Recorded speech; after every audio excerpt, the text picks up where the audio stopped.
Okay, good morning. And ito po muli si Daddy Vin and meron tayong Aegis Hero 2 dito sa ating i-repair, no?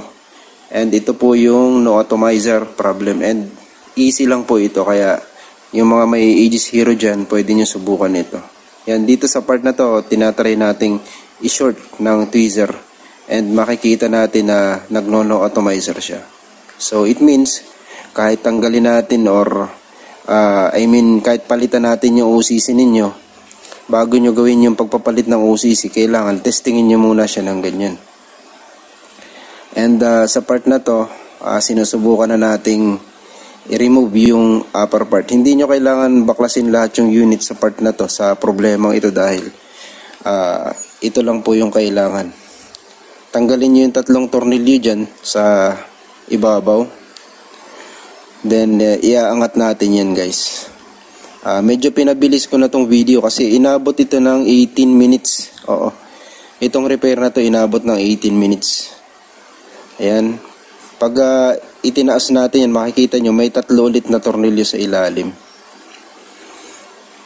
Ayan. Tatanggalin din natin syempre para ma-expose yung connections. May pagkakahalin tulad dito dun sa nare-repair natin na Aegis boost. Yan.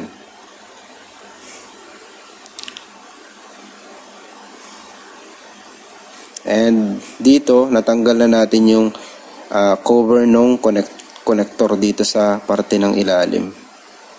Sa parting ilalim. And mapapansin nyo dito yung isang connector ay natanggal. Yan, ipo-focus natin yan. No? Ayan yung negative na yan. No? May isa dyan kulay red, tapos yung isa black. And kung mapapansin nyo, hindi siya sumama dun sa wire.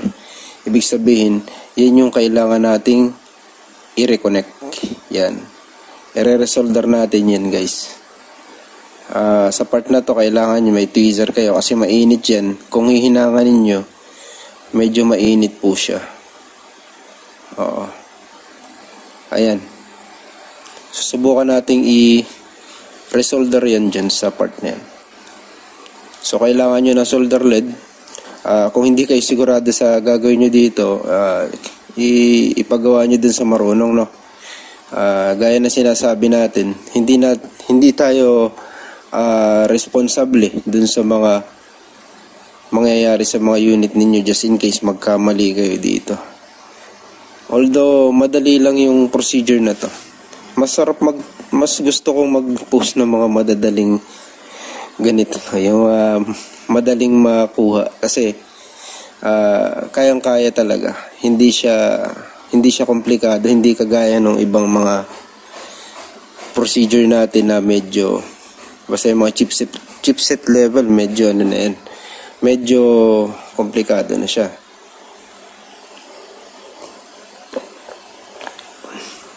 Oo, yung chips, anong tawag doon? Chip level, yan. Sa part na to, medyo mahirap ito ikabit, guys. Kailangan medyo marunong talaga kayo maghinang, no? Ayan, naikabit na natin. Pag sa atin, medyo sanay na tayo, kaya saglit lang, ayan, naikabit na natin. Ayan, nakakabit na yung negative na connections. And itatry na nating ibalik yan. Okay.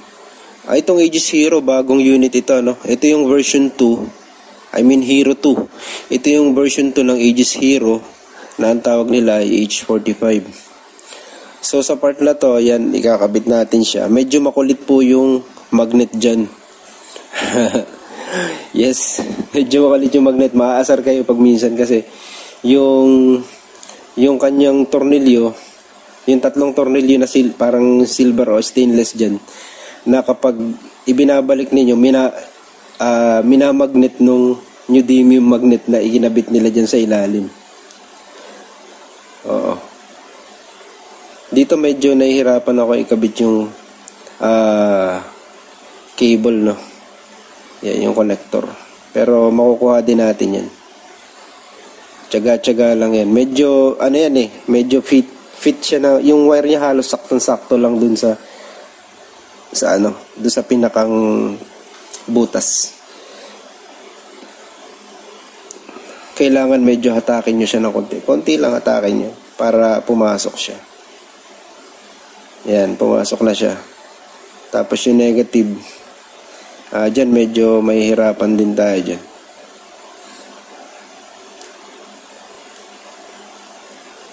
Itong Aegis Hero 2, gaya ng sinabi natin, hindi siya waterproof, no? Nababasa din ho siya. Kailangan hindi nyo siya itutubog sa tubig. May mga sumusubo kasi dati na itubog ito sa tubig, pero hindi siya ganun ka waterproof. Splash proof lang siya. Okay, pwede nating hugasan, pero make sure tutuyuin nyo yung charging port nya. Okay, sa part na to na ibalik na natin yung negative. Ayan, kita nya. Then itatry na nating ibalik yung cover nya. Yung level ng hirap dito sa pagbabalik nito, medyo mahirap. Makulit kasi yung magnet dyan. Makulit siya. So ang ginagawa natin, hinahawakan muna natin ang tweezer para yan o. Tapos ina-expose ko yung part ng pagkakabitan ng tornilyo.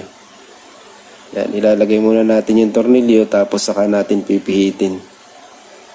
Parang ang dali-dali niyan, pero nahirapan din ako niyan.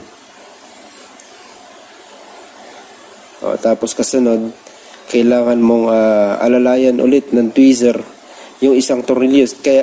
Kaya ako inaalalayan yan kasi mamagnetin niya yung masyadong makulit yung magnet doon sa ilalim. Hihigupin niya yung tornilyo pabalik. Tapos babaklasin nyo na naman yung cover na yan kasi mahirap siyang kunin. Ayan na, ibalik na yata natin. Kukunin ko pa yung isa, tapos itatry ulit natin yung isang butas palagyan ng tornilyo. Kailangan mahigpit hawak nyo dyan sa tweezer tsaka sa tornilyo kasi pag nabitawan nyo yan, hihigupin siya ng magnet. Ayan, nakakabit na siya and ibabalik na natin.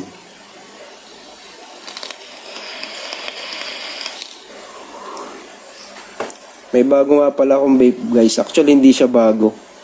Classic siya. Model niya 2014. No? Hindi ko alam kung alam niyo itong kung alam ninyo itong mod na to kasi bihira rin po yung nakikita na bihira, hindi siya ganun sumikat pero marami rin yung bumili. Okay lang naman siya. Ayan na, ikakabit na natin. Balik tayo dito sa mechanical nga pala siya, guys. Maganda naman. Minsan ipi-feature ko, lilinisan natin. Medyo madumi na siya brush din siya. Dito binabalik na natin yung mga tornilyo. Tatlong tornilyo. Medyo madali na dito. Isasakto nyo na lang yung fitting. Ayan.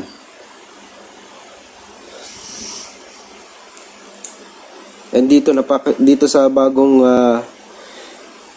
lumang mod natin, napakinabangan natin yung na-revive ko na-restore ko yung dati kong atomizer, yung Velocity V2. Ipapakita natin yan next time. Tingin ko masarap din makita yung nililinisan siya. Yun binuhay na natin. And titingnan natin kung, ayan, kita nyo. Nadidetect niya kaagad yung coil. Nadidetect niya kaagad. Ayan, kita niya habang pinapasok natin teaser. And ayan, inilagay na natin itong si OCC. And tingin ko pwede na. Ayan. Okay. So gumana na siya. And tinitesting na natin. Ayan, umuusok na. So yun. Ingat kayo, guys. Sana may napakinabangan kayo dito and may naituro tayong mahalaga. Ingat. Bye-bye.